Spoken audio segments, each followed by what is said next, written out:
Boa noite, pessoal. Tudo bem com vocês? Anderson aqui, mais uma vez esse Macro Talks para a gente analisar o que olhar para a semana que vem, né? Material extra aqui para vocês. Podem fazer download via link direto ou via o QR Code aqui. Só escanear que vocês vão encontrar a pasta aí com material, agenda da semana, agenda de earnings das empresas brasileiras, o material extra que tem a ver com o Copom.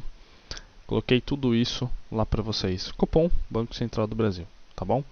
Pessoal, mais uma vez agradeço demais aí a participação de todo mundo nessa jornada de fim de semana aqui, né, de preparação. Eu sei que é o tempo valioso de vocês, mas é isso. Não tem, não tem atalho, não tem caminho mais rápido, não tem caminho mais fácil. É esse. Resiliência, o quanto você consegue criar e manter essa rotina ao longo do seu período no mercado. No final das contas, é isso que se trata. Não é exatamente de chegar lá para operar, sei lá, se você opera Brasil às 8h30 e achar que está tudo certo. Começa aqui, de leve, você gostar disso, amar isso aqui que você faz, não achar que isso aqui que você também tem muita confusão aí, né? Em que as pessoas acham que operar 2 horas por dia faz parte, não. É toda uma rotina e não tem jeito. Esse é o mercado. Todos os profissionais de mercado funcionam assim. Os profissionais de verdade, né? Vai lá na Faria Lima e vê se algum trader de alguma mesa proprietária do Itaú, do Santander, do Bradesco saem 2 horas depois que o pregão começou. É isso, tá bom? Pessoal, obviamente não querendo comparar um ao outro, né? Mas essa é a verdade, né? Esses são os traders que têm uma das vantagens competitivas desses traders é o capital. Você imagina quem não tem capital, né? Achar que pode fazer muito diferente do que um trader profissional. Eu acho que é muita, enfim, né? Não querendo criticar, mas não é assim que a realidade se mostra, tá bom? Por isso que a gente está fazendo aqui. Por isso que eu agradeço a participação de vocês. Por isso que a gente tem o Macrotalks. É para a gente se preparar, tá? Estou fazendo isso há uns 3 anos já, tá bom? Ó, pessoal, eu queria colocar antes de começar para vocês essa apresentação. Sábado, né, no final de semana a gente reflete. Eu estava refletindo e antes de fazer essa live, eu quero deixar claro para vocês que essa é a minha visão, tá? Que trade não se trata de explicar o que aconteceu, não se trata em analisar o que aconteceu na semana passada, baseado no que você acha, é muito subjetivo. Toda análise de mercado, toda análise macroeconômica, inclusive, ela é subjetiva. Existe um consenso, mas no final das contas, ela é subjetiva e no final das contas, de verdade mesmo, depende de como você aloca o seu capital, o que você está fazendo com o seu dinheiro e é isso que importa, né? Se você faz day trade, se você faz swing trade, se você carrega a posição por anos, não importa. Importa é o que você faz. Você sabe o que você faz. Ponto final. Então é isso, tá? O mais importante é entender como você operou. Agora, se é intraday, se é swing, se é position, é com você, né? Então esse macro talks eu espero que a gente converse nesses termos. A minha visão é voltada um pouco mais para uma visão de curto prazo, porém eu tenho uma posição muito grande aqui em médio e longo prazo. Mas é cada um, né? Cada um faz o que sente confortável com o risco que se pode tomar. Porque é muito subjetivo eu tentar explicar o mercado para vocês se vocês operam outras coisas, né? Então, e o risco de vocês é diferente. Então é isso, tá? Então acho que essa divisão aqui é importantíssima de colocar aqui no MacroTalks, em que a gente está analisando o mercado tentando seguir o consenso. Isso aqui que a gente está fazendo é tentando seguir o consenso a partir de experiência. Eu não estou tentando reinventar a roda, não estou tentando ser mais inteligente que vocês ou alguém sabe, para mostrar que eu tenho um processo que funciona para todo mundo, que você está falhando nisso, que você está falhando naquilo. Cada um sabe onde é que está a dor, tá bom? O MacroTalks é isso. pés no chão, é assim que a gente tem que olhar. Pelo menos é assim que eu olho. Eu compartilho disso com vocês para deixar bem claro aqui, tá? Bom, o que a gente tem para a semana, né? Deixa eu pegar aqui a canetinha. Semana aqui pós-earnings, importantíssimo. A agenda pesada de earnings aconteceu na semana passada. A Apple na sexta-feira puxou muito o mercado, apesar do balanço positivo da Amazon. Então na sexta-feira puxou o mercado de ações, né? Então já passou o período mais ativo de divulgação de balanços, aí, pelo menos no mercado americano. Agora, foco no Brasil, a gente também teve divulgação de balanços da Petro. Então, a gente tem uma agenda razoável para a Europa, para o Brasil e para outras partes do mundo também. Só que isso não é extremamente relevante para mudar o cenário macro aqui, tá? Bom, tendo isso fora do radar, o mercado entra na temporada de verão. Coloquei aqui para vocês, o mercado entra nesse período de baixa volatilidade. Não significa necessariamente que a volatilidade vai cair, mas ela vai ser reduzida. As mesas de mercado começam a tirar esse período de férias, 3, 4 semanas aí. Então até a primeira, segunda semana de setembro a gente tem muitas pessoas fora de mercado.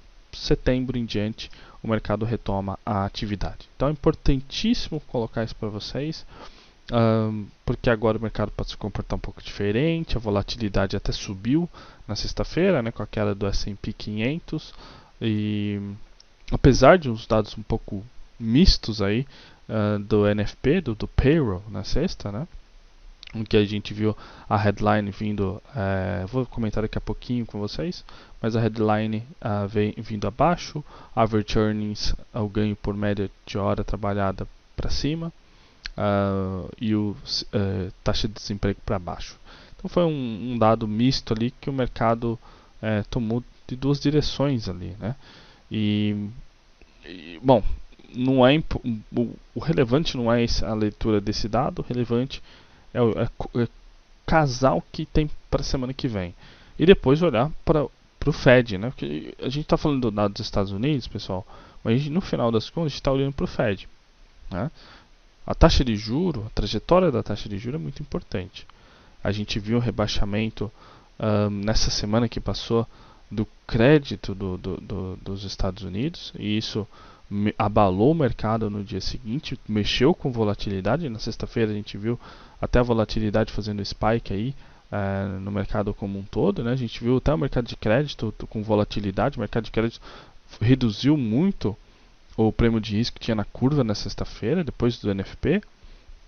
A gente viu até um certo movimento de risk-off, em que o mercado vai para ativos de segurança, e isso acaba mudando o fluxo dos mercados. Isso também impactou o Brasil em certo momento aí na sexta-feira, tá? Então são fluxos, principalmente nesse momento de mercado aqui em que o cenário macro a gente não tem grandes atualizações, mas em alguns componentes, por exemplo, um rebaixamento do título de crédito dos Estados Unidos, a gente vem com o petróleo subindo devido a restrições de supply de oferta pela OPEP, pela Rússia. A OPEP não como um todo, mas ela já vem com uma política de redução já bastante agressiva, e tem a Arábia Saudita aumentando, a Rússia também. Então isso tudo acaba que colocando uma certa incerteza entre participantes que têm uma exposição um pouco maior. Isso acaba gerando, entre aspas, não querendo ter o seu dono da verdade aqui, mas causando esses movimentos mais específicos, mais de curto prazo ali, que você não necessariamente consegue explicar, tá? E não é assim que como eu falo para vocês, não é assim que a gente faz dinheiro, mas a nossa cabeça humana, né, de contar histórias, requer que a gente pense no mercado dessa forma, tá? E o mercado como um todo também pensa assim, tá? Então é sempre indo no consenso aí da narrativa, da história do mercado, tá? O que a gente tem nessa semana aqui que é importante, tá, pessoal?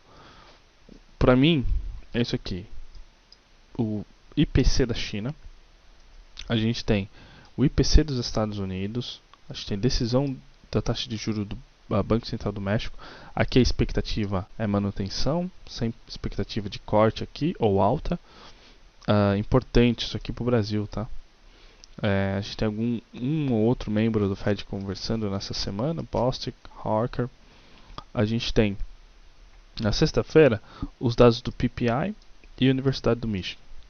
Então eu colocaria dessa forma aqui para vocês os importantes, né? Se a gente tiver uma surpresa no Banco Central do México, o mais importante da semana com certeza vai ser o CPI. A gente tem o PIB da China, que é importante também, o IPC da China, que é importante para o mundo como um todo, né? Importante principalmente aí para o mercado asiático. Se o consumidor chinês, obviamente o preço ao consumidor chinês estiver acelerando, isso acaba de colocar uma certa pressão. Isso obviamente é após vários dados, a gente tem que entender, mas o que está acontecendo na China? A China está desacelerando. Se os preços começam a subir e essas medidas de corte de juros, de crédito, de ajuda a setores específicos, tecnologia, de construção, isso pode, se a tendência de preço for para cima e a atividade econômica continuar mostrando fraqueza nos próximos 3, 6 meses, isso pode criar algum efeito de uma reprecificação nas taxas da China, e isso pode colocar uma pressão aí nesse mercado de câmbio chinês, que é importante para o mercado asiático ali, tá? E para o mercado brasileiro, né? Porque a China é o grande consumidor aí dos produtos brasileiros. E uma decepção, um miss aí desse dado, né? A gente pode esperar um pouquinho mais de apoio dos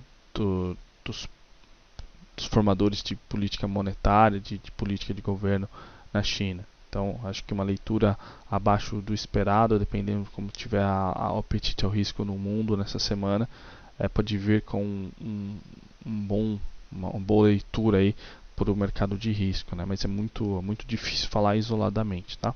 Mas é importante. CPI da China, CPI dos Estados Unidos, é isso, tá? A gente tem na terça-feira a ata do Copom e é isso, né? A ata do Copom, a gente comentar rapidinho aqui, um pouquinho dos Estados Unidos, né? Eu peguei os dados de payroll aqui para vocês, mas eu já comentei sobre eles, né? Sobre a headline aqui, a gente teve revisão da leitura anterior para baixo. Então isso aqui foi dovish, né? A gente teve um uptick aqui no average earnings. E aí a gente vira para cá. Por que eu trouxe NFP? Porque o mercado tem, o Fed tem duplo mandato. Estabilidade de preço, tem a ver com inflação, e taxa de juros, e pleno emprego. Manutenção do mercado de trabalho dos Estados Unidos saudável. Essa é o objetivo constitucional do Fed. Então, por isso que eu estou colocando aqui para vocês. A leitura vem que na próxima divulgação do CPI, que acontece semana que vem, a gente vai ter na quinta-feira, né? A gente vai ter consenso e o último aqui, tá? Do CPI Core. Então o mercado está esperando um uptick na headline, na leitura anual, na leitura de núcleo. O mercado também, então o mercado está esperando uma leitura flat, né? Então essa expectativa de mercado com o CPI. Qual que é o outlier aqui, pessoal? Simples, para baixo e para cima. Por quê? A próxima decisão do Fed acontece em setembro. Já conversou sobre isso. A gente tem até lá mais um NFP e mais um CPI, né, que é um IPC, CPI. Então aqui a gente está na primeira leitura. Se a gente vê uma surpresa para cima ou uma surpresa para baixo, a pressão vai para setembro, né? Então, para baixo, eu diria que para baixo a gente tem mais escopo de oportunidade no mercado de risco. Por quê? O S&P 500 caiu. Deixa eu puxar aqui para vocês o S&P 500 rapidinho. Aqui no gráfico. O S&P 500 caiu na sexta-feira. Foi forte depois da Apple, né? Eu coloquei aqui a Apple, acho. Coloquei. A Apple puxou também, depois do balanço da Apple. Coloquei Treasury aqui para baixo. Olha que interessante. A gente viu um dólar mais fraco, né? Tive um dólar mais fraco na sexta-feira. É lógico, pessoal, a gente tem até quinta-feira para operar. Mas se esse mercado não mudar, a gente tem a oportunidade aqui. Ou se o mercado manter flat, né, e continuar caindo, a gente tem essa oportunidade, que eu diria que é uma leitura de um CPI para baixo. Então, o que a gente esperaria? CPI para baixo, a gente poderia ver um ouro mais forte, um treasury mais fraco que eu coloquei de 10 anos e bolsa fazendo um pullback. Então, para mim, o outlier é para baixo. O outlier, o que é um outlier? É um dado que o mercado não está esperando. Isso aqui é o consenso, né? O outlier é aquilo que está nas pontas. O mercado não está esperando necessariamente, mas o mercado entende, né, que tem. Então o mercado está precificado por uma leitura mais flat do IPC na semana. Então eu diria para vocês, para baixo tem uma grande oportunidade olhando para como o mercado operou na sexta-feira. Bolsa para baixo, o ouro para cima, Treasury para baixo, olhando o Treasury, olhando para o rendimento. Indo para a semana que vem, se o mercado se mantiver e não tiver nenhuma narrativa, mudança de posicionamento do mercado na semana que vem grande, né, a gente tem uma grande oportunidade de uma leitura dovish, ou seja, core para baixo ou a headline, os dois para baixo, né? Core, o maior peso do núcleo, né? O núcleo vindo abaixo no mês a mês. E a headline também vindo abaixo no mês a mês. Seja 10, 15, 20 bips aí abaixo é uma grande surpresa, né? E é isso. Esse é o grande trade na minha opinião. Agora, e se a leitura vier para cima? Também, a gente tem uma mais oportunidade de uma correção. No ouro, a gente pode ver o S&P 500 indo para baixo e Treasury, a gente poderia, se a gente observar, né, uma leitura acima do esperado, deixa eu colocar aqui o Treasury 2 anos, se a gente tiver uma leitura acima do esperado, a gente poderia esperar, a gente poderia ver a curva de 2 anos, principalmente a mais sensível aqui, de 2 e 5 anos, a curva de 2 e 5 anos dos Estados Unidos inclinando. Então, inclinando no vértice mais curto, tá? Estou falando no ponto mais curto, de um mês até 5 anos, por exemplo. A gente está falando de 10, 20 anos, tá? A gente está falando do mais curto, de um mês até 5 anos, se você quiser. Então tá aqui. Deixa eu tirar algumas outras coisas aqui. Então a gente está falando disso, ó. Uma leitura acima do esperado, que pode... a gente está pensando no outlier, que é ali onde a gente vai fazer dinheiro, tá? A gente está pensando, e se vier flat, o que pode acontecer? Se vier flat, não, faz o que você quiser. Só que com convicção, abaixo do esperado e acima do esperado. Ponto final, tá? Bom, olhando para isso, tá aqui, ó. A gente esperaria uma leitura acima do esperado, S&P 500 descendo mais. Está num ponto muito interessante, que é esse 4.500 aqui. O S&P 500 ficou namorando esse ponto por um bom tempo. Então a gente está aqui, ponto extremamente interessante, de 4.500 pontos. O S&P 500 fez essa máxima no 4.600. Então a gente está nesse ponto extremamente interessante, né? A gente pode ver algum pullback na semana que vem. Mas, vindo para o CPI, o mercado pode até se posicionar para uma leitura mais hawkish, né? Então, o S&P 500 pode cair, o dólar pode subir devido a isso, o Treasury de 2 anos pode subir antes da leitura. Vamos supor que nada disso aconteça, vamos supor que tudo se mantenha como está aqui agora, né? Então, a oportunidade está aqui. CPI mais quente, S&P 500 para baixo, Treasury para cima. Então, está aqui. Esse é a minha visão para quinta-feira. Se tiver algum outlier, é assim que a gente poderia operar esse dado dos Estados Unidos, tá bom? Pessoal, eu trouxe outra Big Conversation pra gente. Como eu falei para vocês, estou fazendo um teste desse chamado Big Conversation aí, né? A grande conversa. Summertime. Pare com o FOMO, né? Se você sabe o que é FOMO, Fear of Missing Out. Eu falo isso pra mim, inclusive, né? Não tô falando pra vocês, falando, pessoal, tô aqui como seu guru, eu faço tudo certinho, não. Pessoal, Cada um tem a sua mania, né? E o FOMO faz parte da nossa natureza como trader. A gente não foi, a gente não está feito para tomar risco, né? A gente está feito para o conforto. E o FOMO faz parte da incerteza, né? Então, agosto é um mês em que a gente tem de tirar um pouco o pé do acelerador. A gente tem setembro, que é um excelente mês. Ano que vem, olhando um pouquinho mais para frente, a gente tem as eleições dos Estados Unidos. Depois disso, se o Trump ganhar, a gente pode ter um mercado muito diferente. Né? Não estou falando que vai ser extremamente diferente como agora, mas um mercado republicano, um mercado quando se tem um governo republicano é diferente. Então, não queime a oportunidade futura. A gente tem leituras de setembro extremamente importantes, NFP, CPI, leituras de ADP antes do NFP, a gente tem Initial Jobless Claims, uma porrada de dados do Fed. Extremamente importante, todo mundo de volta para a mesa, tá lá. E indo para o fim de ano, né? Brasil, nossa, grandes oportunidades no Brasil, com o Banco Central cortando taxa de juros agora, com o Copom, de certa forma, dividido, mas definindo a trajetória aí de corte da taxa de juros, mesmo não tendo consenso nessa reunião. E aí vem a importância da gente se preparar. Não é só, não, consenso é que o Copom vai cortar. Não. E se tiver algo no meio? E se a inflação começar a subir devido ao preço de petróleo que está subindo? E se acontecer alguma outra coisa e jogar o preço de petróleo a 100 dólares o barril?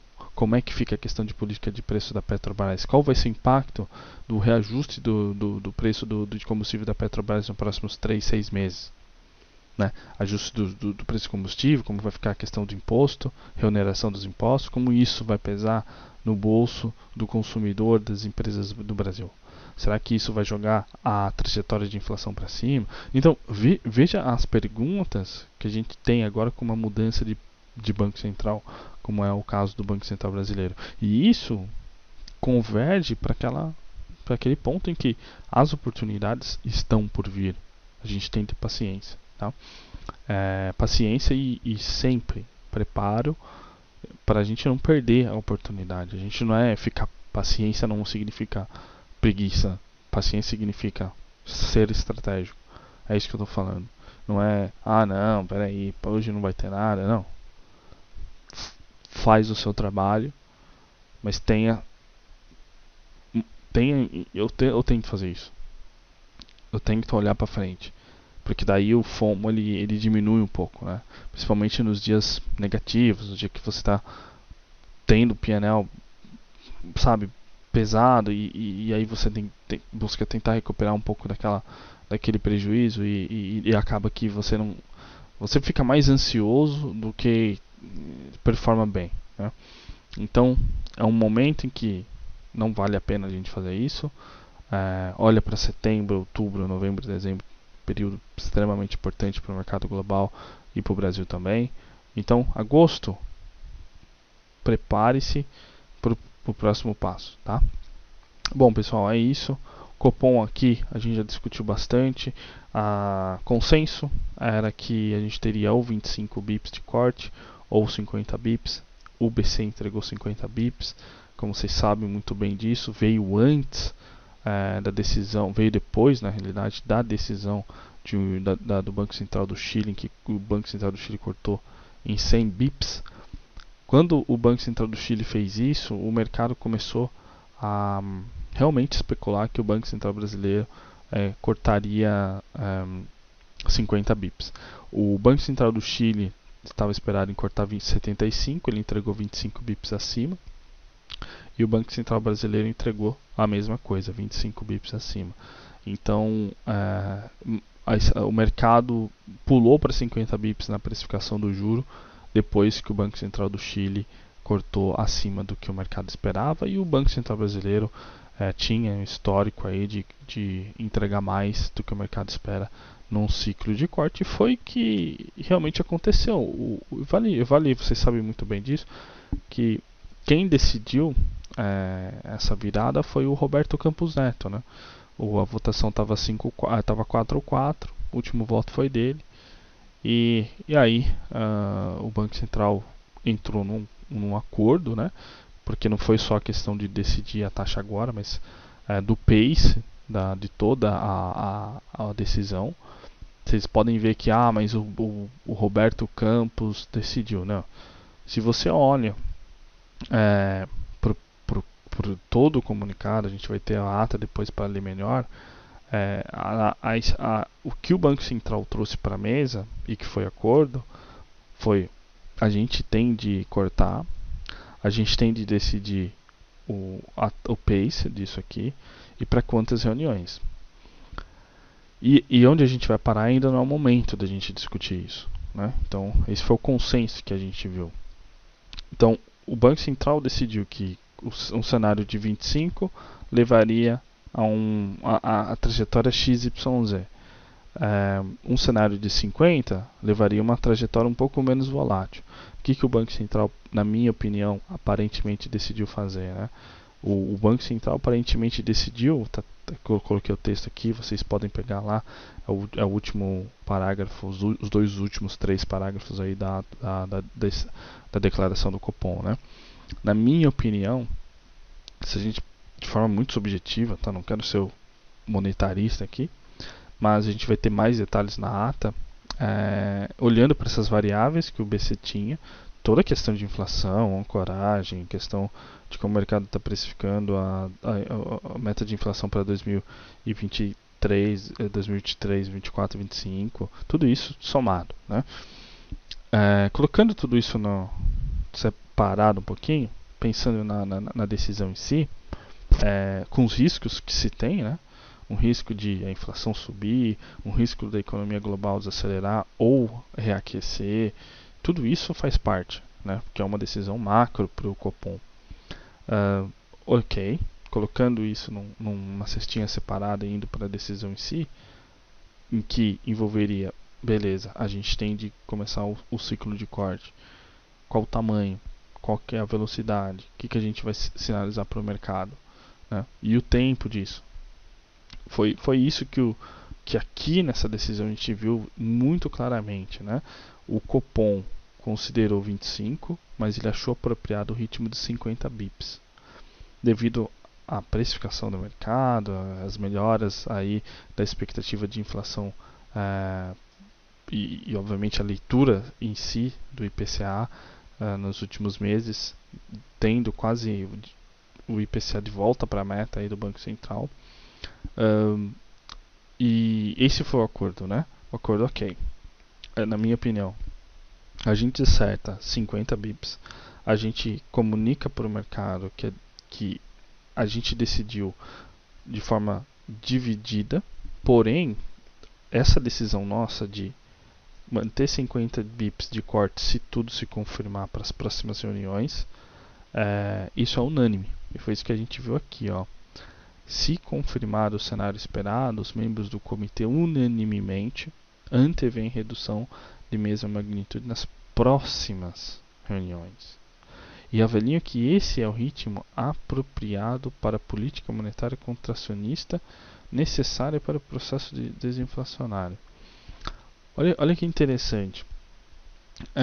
A taxa de juros, vocês sabem muito bem disso, ela está alta. Olha o que o BC fez, vocês sabem disso aqui, isso aqui é importantíssimo. O BC foi dividido no tamanho da decisão aqui da taxa.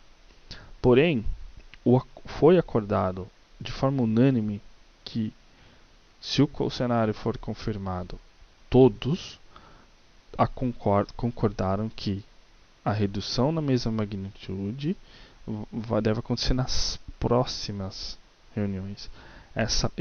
Esse plural aqui é extremamente importante, porque o Banco Central foi muito pontual, essa linguagem é técnica. Ele poderia muito bem ter colocado assim: antevém a redução na mesma magnitude na próxima reunião. Na próxima reunião significa uma. Agora ele já antevê que nas próximas reuniões, próximas pode ser 2, 3, 4, 5, 6. Isso pra gente significa volatilidade.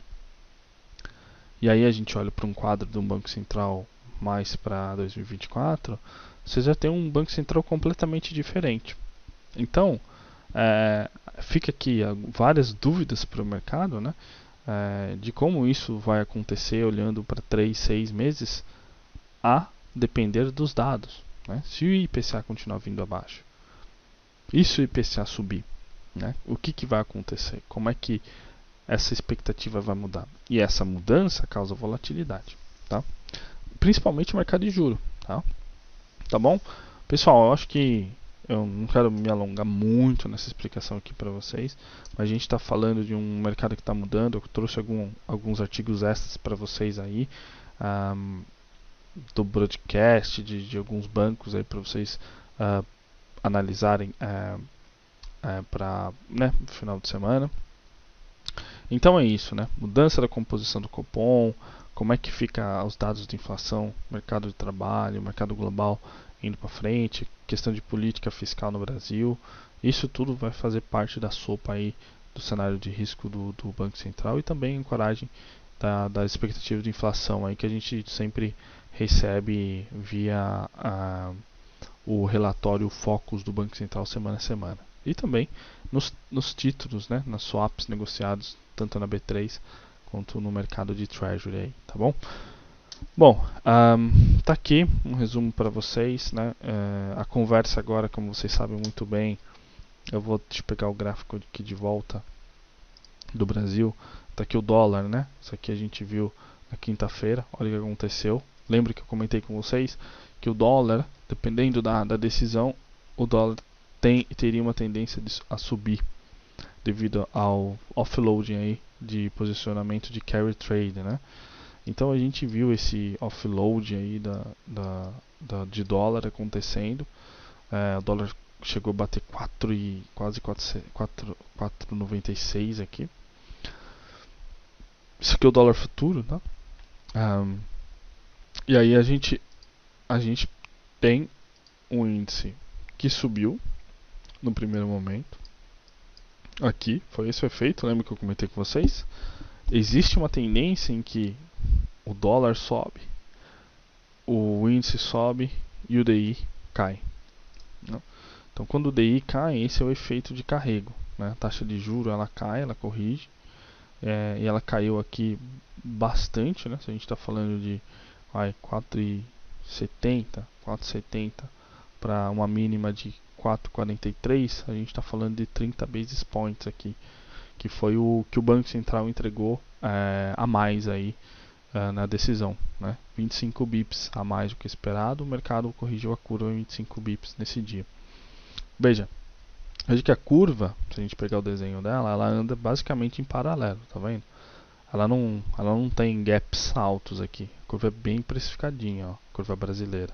Aqui eu estou olhando, pegando a curva brasileira em tempo real aqui, é assim azul, e aqui histórico eu coloquei do dia na segunda-feira, né, 31 de julho, eu coloquei isso em branco, ó. Então o que aconteceu? A curva perdeu 25 bips de forma paralela, olhando de segunda-feira até para cá, né, para sexta-feira que fechamento. Então foi isso que aconteceu, ó. A curva brasileira agora ela tem uma tendência em fazer isso. Ela vai continuar caindo, ela vai chegar nesse ponto aqui e essa ponta mais longa, a gente pode ter uma tendência de alta nessa ponta mais longa. Deixa eu pegar aqui, comparar, por exemplo, tá vendo esse branco aqui? Segunda-feira. Eu vou pegar e comparar com em azul, eu vou comparar na quinta-feira. Deixa eu pegar aqui, dia 3. Foi como o mercado abriu, né?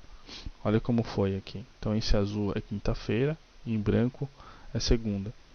Olha o que aconteceu. O branco aqui foi segunda-feira, o mercado corrigiu certinho. Olha a abertura dessa curva aqui em 2 anos. E olha como a ponta mais longa, ela ficou fechada, ó. E aqui ela inclinou, tá vendo, ó? Ela ganhou uma inclinaçãozinha. Tá vendo? Aqui, isso aqui na segunda-feira, né? Tá vendo que ela a curva começa a ganhar essa inclinaçãozinha. E aqui ela está extremamente paralela, ó.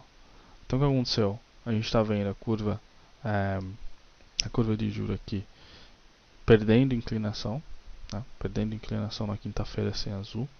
Mas aqui, olhando para um vértice de 5 anos para frente, a gente começa a ver essa curva ganhando inclinação, que é isso que a gente está vendo aqui. Então a gente espera que daqui a pouco, conforme o mercado vai precificando essa curva, e o risco Brasil também aumenta, né? E o dólar, se o dólar continuar subindo, a gente pode ver essa curva de mais 5 anos para cima, 3 anos inclusive, para cima, começar a subir, continuar inclinando. Ela tem essa tendência natural agora, que o Banco Central começa a cortar aqui. Ela vai ganhar inclinação, ela vai continuar ganhando mais inclinação aqui, até ela perder essa inversão total dela. Se a gente começar depois, 3, 6 meses, ver 8 meses, 9 meses, ver a inflação subindo de novo, é exatamente esse cenário que a gente vai começar a ver. Essa curva não vai ficar assim, ela vai mudar o formato dela. Então, não é só questão do formato, é como o mercado se posiciona. E se essa tendência de corte de taxa de juros continuar, é muito interessante essa dinâmica do câmbio aqui, que a gente está vendo o câmbio o real ficando mais fraco, devido a esse ajuste na política monetária. Aí tem um outro risco, né, que é o risco dos outros bancos centrais cortarem taxa de juros, subirem taxa de juros. Por exemplo, o Banco Central do Japão subir taxa de juros.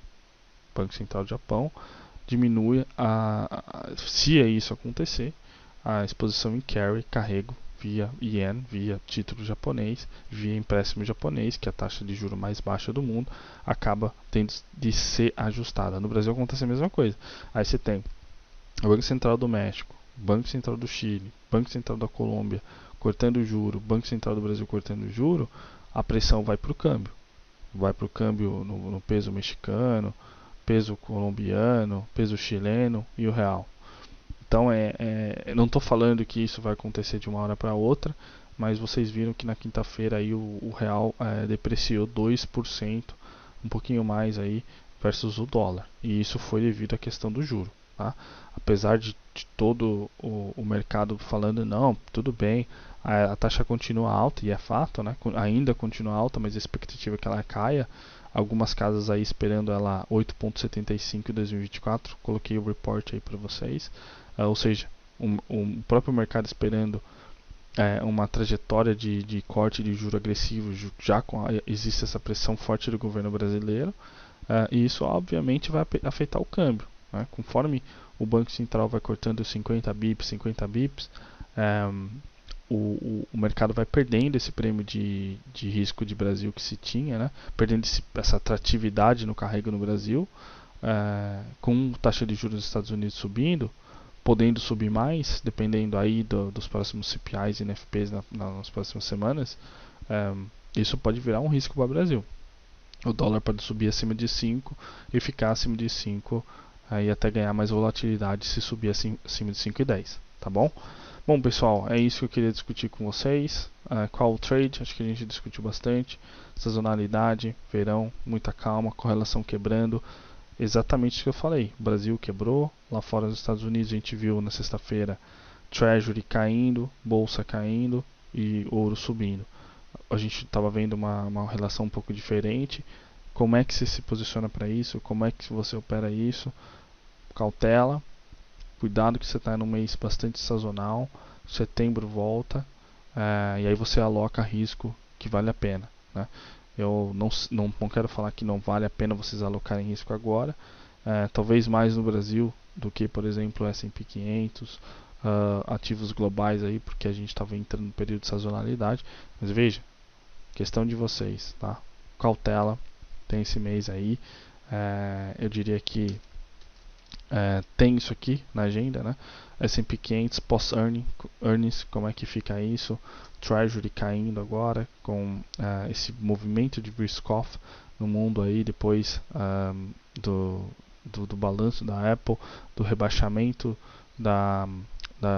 do crédito, do rating dos Estados Unidos, com preocupações com o quadro fiscal americano nos próximos 3 anos, o dólar perdendo força, o ouro ganhando força, o yen ganhando força, o real perdendo força devido à questão do ajuste no carrego e também um pouquinho de risk-off no mercado global, os DIs perdendo força na parte mais curta do juro e inclinando na parte mais da barriga longa da curva, o Ibovespa ganhando força e ficando volátil devido à pressão do mercado global. Então, veja como mudou tudo, né?